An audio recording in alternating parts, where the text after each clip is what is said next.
सही स्ट्रैटेजी और इंग्लिश में 95 प्लस आपके पक्के।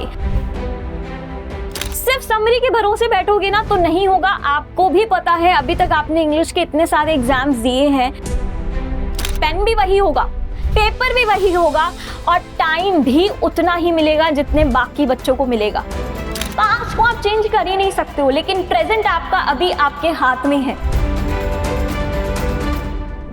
12 तारीख को इंग्लिश का एग्जाम है, समरी पढ़ के चले जाएंगे और हो जाएगा। अगर आप भी इस गलतफहमी में जी रहे हैं तो मत जिए। आप इंग्लिश में 95 प्लस स्कोर कर सकते हैं। अब क्यों जरूरी है 95 प्लस स्कोर करना? देखो, अभी तक के आपके जो एग्जाम्स हो गए, आप उन्हें चेंज नहीं कर सकते। पास्ट में जाके आप कोई भी चीज को चेंज नहीं कर सकते। इंग्लिश एक ऐसा सब्जेक्ट है अब आपके पास में जिससे आप अपनी परसेंटेज को बढ़िया बना सकते हैं, एक नेक्स्ट लेवल पे लेकर जा सकते हैं। अब इंग्लिश के थ्रू आप परसेंटेज अच्छी करेंगे कैसे, और परसेंटेज अच्छी करनी क्यों है? तो देखिए, अगर आप मान लीजिए किसी टॉप प्राइवेट यूनिवर्सिटी में जाते हैं एडमिशन लेने, वहां आपको सीबीएसई की जो आपकी 12th की परसेंटेज होंगी पूछी जाएगी। आपको स्कॉलरशिप एग्जाम्स में आपकी परसेंटेज पूछी जाती है। एंड सबसे बड़ी बात तो है कि ओवरऑल सोसाइटी में भी परसेंटेज पूछी जाती तो है ही। अब इंग्लिश जो बेटा सब्जेक्ट है ना आपका, वो रट्टाफिकेशन वाला सब्जेक्ट है ही नहीं, वो है सब्जेक्ट आपका स्ट्रैटेजी। एक सही स्ट्रैटेजी और इंग्लिश में 95 प्लस आपके पक्के। अब देखो, इसमें आपको किस टाइप के क्वेश्चंस आएंगे। आपको इसमें अगर हम बात करें, सबसे पहले तो हम बात करते हैं लिटरेचर की। लिटरेचर क्योंकि भैया सबसे ज्यादा नंबर रखता है, सबसे भारी वेटेज आपकी किसकी है? लिटरेचर की है। 3 टाइप के आपको क्वेश्चन बनेंगे, extract based, short answer, long answer. अब अगर आप ऐसा सोच रहे हो कि मैम ये तो समरी के थ्रू हो जाएगा, तो नहीं होगा बेटा। सिर्फ समरी के भरोसे बैठोगे ना तो नहीं होगा। आपको भी पता है, अभी तक आपने इंग्लिश के इतने सारे एग्जाम्स दिए हैं, 12th में आने से पहले और 12th में आकर भी। आपको पता है कि सिर्फ समरी नहीं लिख सकते हर एक आंसर में, अलग अलग टाइप के क्वेश्चंस होते हैं। क्वेश्चन ने कुछ पूछा होता है, अगर आप उसमें सिर्फ समरी चिपका के आ जाओगे तो टीचर आपको पूरे नंबर नहीं देगी। एक्सट्रैक्ट बेस्ड के लिए आपको एनसीईआरटी की लाइंस, ठीक है, और सबसे बड़ी बात है इसके जो कीवर्ड्स होते हैं उनके मीनिंग्स नहीं पता होंगे तो ये नहीं कर पाओगे बेटा। आपको पता ही है, एक्सट्रैक्ट बेस्ड क्वेश्चंस में आपको एक ना एक क्वेश्चन वर्ड मीनिंग पे बन ही जाता है। तो इसके लिए आपको कीवर्ड्स, ठीक है, आपको एनसीईआरटी के जो कीवर्ड्स हैं वो उनका मीनिंग क्लियर होना चाहिए। शॉर्ट आंसर की बात कर ले तो ये है, सिर्फ समरी से नहीं होगा। समरी आपकी, यस नो डाउट, समरी से बहुत कुछ होता है, समरी आपकी लॉन्ग आंसर में आ जाएगी, ठीक है, लेकिन शॉर्ट आंसर लॉन्ग आंसर दोनों करने के लिए आपको क्या चाहिए? आपको चाहिए थीम, ठीक है। जैसे हर मोबाइल की एक अपनी थीम होती है ना, आपने अपने मोबाइल में एक थीम सेट की होगी, वैसे ही हर कहानी की एक अपनी थीम होती है कि वो किस किस चीजों के बारे में बात कर रहा है। जैसे अगर हम विलियम डगलस वाला चैप्टर ले तो उसकी थीम क्या है कि वो किसके बारे में बात कर रहे हैं? वो फियर के बारे में बात कर रहे हैं, वो डिटर्मिनेशन के बारे में बात कर रहे हैं। तो थीम होती है कि किस चीज के बारे में आप बात कर रहे हो। देन एक इंपॉर्टेंट चीज होती है कि आपको हर चैप्टर का मैसेज आना चाहिए, ठीक है, आपको हर एक चैप्टर का मैसेज पता होना चाहिए। जैसे अगर अगेन विलियम डगलस वाले चैप्टर में हम क्या देखते हैं, डीप वाटर के चैप्टर में क्या मैसेज मिलता है कि अगर आप में करेज है, अगर आप में डिटर्मिनेशन है तो आप किसी भी डर को बहुत आसानी से भगा सकते हैं, है ना। आप इसके साथ आपका थीम हो गया, मैसेज हो गया, इसके साथ आपको एक्सप्लेनेशन हर एक चैप्टर का बेटा क्लियर होना चाहिए। अगर आपको चैप्टर की छोटी छोटी डिटेल्स नहीं पता, ठीक है, तो बेटा आप शॉर्ट आंसर नहीं कर पाएंगे, क्योंकि शॉर्ट आंसर समरी से नहीं बनते। शॉर्ट आंसर के लिए आपको चैप्टर की लाइंस पता होनी चाहिए, आपको जो की डिटेल्स होती है, छोटी छोटी जो चीजें होती है, छोटे छोटे जो कहानी में इंसिडेंट्स होते हैं, वो आपको पता होने चाहिए। तो अगर आपको ये सब जानना है ना, तो ये सब कुछ बेटा मैं आपको करवाने वाली हूँ यहाँ दृष्टि स्कूल के इस चैनल पर। कुसुम मैम आपको सारी चीजें करवाएंगी एक सिंगल वीडियो में। 20 मिनट से ऊपर मैं आपका किसी चैप्टर में लूंगी नहीं, ठीक है, 20 से 25 मिनट्स हो गया, बस इससे ज्यादा नहीं। और आपको चैप्टर का प्रॉपर एक्सप्लेनेशन, जब आप मैम के साथ क्लास करोगे ना, आप खुद कहोगे कि मैम ये समरी नहीं थी, ये चैप्टर का डिटेल्ड एक्सप्लेनेशन था। अब ये सब कैसे होगा, वो है कुसुम मैम का मैजिक। ठीक है, कुसुम मैम की मैजिक क्लास आप देखिएगा। ठीक है, एंड आपको समझ में आएगा कि वो समरी नहीं है। देखो समरी आपको हजारों वीडियो पे मिल जाएगी जहां पे आप देखोगे कि समरी चल रही है, ठीक है, और आपको बोला जाता है चैप्टर हो गया। नहीं, हम यहाँ पे करेंगे प्रॉपर एक्सप्लेनेशन रहेगा, जिसमें मैं आपको चैप्टर के छोटे छोटे भी जो इंसिडेंट्स हुए हैं ना, वो सब कुछ बताऊंगी, ताकि आप शॉर्ट आंसर भी कर सको, लॉन्ग आंसर भी कर सको, एंड इसके साथ में जो कीवर्ड्स हैं हमारे, ठीक है, तो आप एक्सट्रैक्ट बेस्ड क्वेश्चंस भी कर पाओ। सो ये सब कुछ होगा हमारी वीडियोस में। ठीक है, एक सिंगल वीडियो एंड पूरे लिटरेचर का समाधान आपको मिल जाएगा। देखो इसमें मेन प्रॉब्लम आपकी क्या होती है, आंसर राइटिंग की। आपको चैप्टर समझ में आ चुका है, चैप्टर की कहानी आपको पता है, अब मैम उसका आंसर कैसे बना के लिखे ये हमें नहीं समझ में आ रहा है।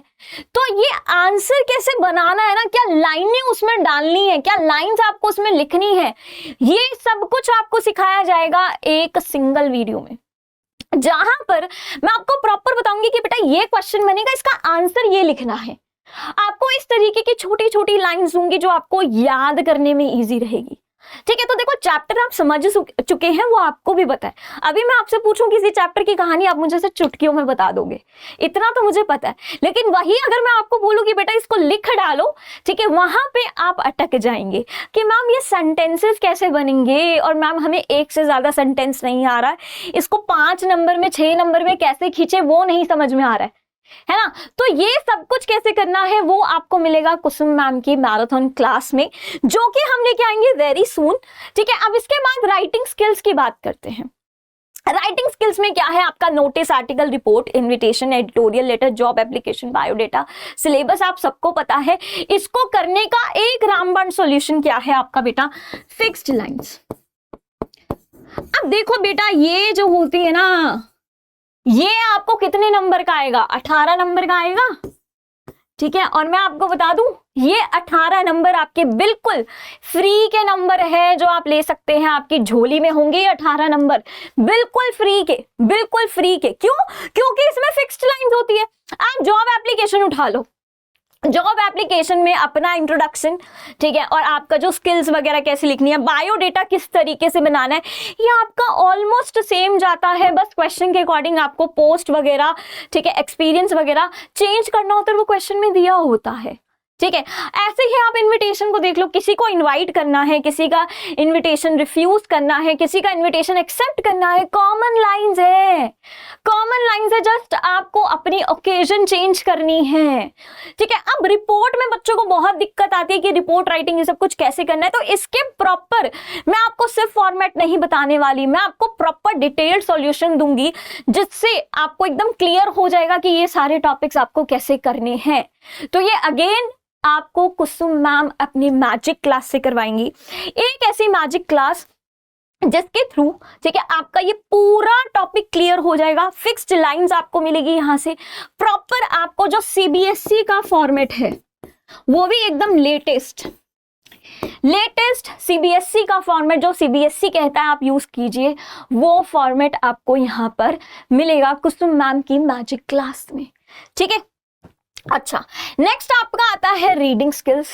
अब रीडिंग स्किल्स में बच्चे बहुत टाइम वेस्ट करते हैं, नहीं समझ में आता है कैसे करना है। तो देखो भाई, रीडिंग में अपने को क्या है, 2 पैसेज आएंगे। ठीक है, ये हमारा टोटल 22 नंबर का रहता है बेटा। इसको अगेन बच्चे बहुत हल्के में लेके जाते, कहते मैम ये तो हमने देखा ही नहीं है ना, ये तो मैम अनसीन आएगा ना, तो अनसीन को तो वहीं सीन कर लेंगे, इसको पहले से करके क्या करना। इसकी भी ट्रिक्स होती है, टिप्स होती है, कैसे चुटकियों में पैसेज को देख के आप सॉल्व कर लेंगे ना, वो सारी टिप्स एंड ट्रिक्स के लिए एक डेडिकेटेड आपका सेशन आएगा। और मैं आपको सिर्फ ट्रिक्स नहीं बताऊंगी, जो ट्रिक्स बताऊंगी उसको अपने सेशन में आपके सामने रीडिंग पैसेज में आपको लगा के दिखाऊंगी कि वो ट्रिक्स, वो टिप्स काम आ भी रही है या नहीं। तो आपको सिर्फ टिप्स और ट्रिक्स बताई नहीं जाएगी, क्वेश्चन आपको बकायदा करवाऊंगी, जिसमें आपको पूरा दिखाऊंगी कि जो ट्रिक्स मैं आपको बता रही हूं वो उसमें काम आ भी रही है या नहीं। तो देखो बच्चे, पेन भी वही होगा, पेपर भी वही होगा, और टाइम भी उतना ही मिलेगा जितने बाकी बच्चों को मिलेगा। बात यह है कि आपको एक्सक्यूज बनना है, ठीक है, या फिर आपको एग्जाम्पल बनना है, ये आप पे डिपेंड करता है। तो इसलिए ठीक है, हम 5 तारीख को पूरी स्ट्रैटेजी के साथ में आ रहे हैं कि किस तरीके से आपको मैं 80 में से 80 स्कोर करवाऊंगी। ठीक है, उसका पूरा मास्टर प्लान हम लेकर आ रहे हैं 5 तारीख को। ठीक है, सो बस अब जल्दी से कमेंट सेक्शन में लिख दीजिए हैशटैग कुसुम मैम का मैजिक। बस इतना सा आप लिख दीजिए, हैशटैग कुसुम मैम का मैजिक। ठीक है, कुसुम मैम की मैजिक क्लास। ठीक है, बस इतना आप लिख दीजिए ताकि मुझे पता लग जाए कि आप लोग सपोर्ट में हैं, आप लोग सब मिल के पढ़ेंगे और हम इंग्लिश के एग्जाम में सिर्फ पासिंग मार्क्स स्कोर नहीं करेंगे, हम लाएंगे 95 प्लस, क्योंकि इससे बनेगी हमारी परसेंटेज बिल्कुल ढांसू, बिल्कुल धुरंधर, बिल्कुल अच्छी परसेंटेज। क्योंकि देखो, जो एग्जाम्स हो गए, अब मुझे नहीं पता कि आपके एग्जाम्स कैसे गए हैं, या आपको भी मैं एक चीज बोलूंगी, उन चीजों पे फोकस मत करो कि आपका एग्जाम अभी तक कैसा गया है।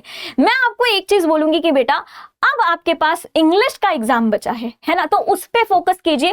5 को आप चेंज कर ही नहीं सकते हो, लेकिन प्रेजेंट आपका अभी आपके हाथ में है, तो प्रेजेंट पे फोकस कीजिए, इंग्लिश के थ्रू अपनी परसेंटेज को बढ़ाइए एंड ज्वाइन कीजिए कुसुम मैम की मैजिक क्लास। तो ये मुझे हैशटैग चाहिए हमारे कमेंट सेक्शन में। क्या है हमारा हैशटैग? कुसुम मैम की मैजिक क्लास।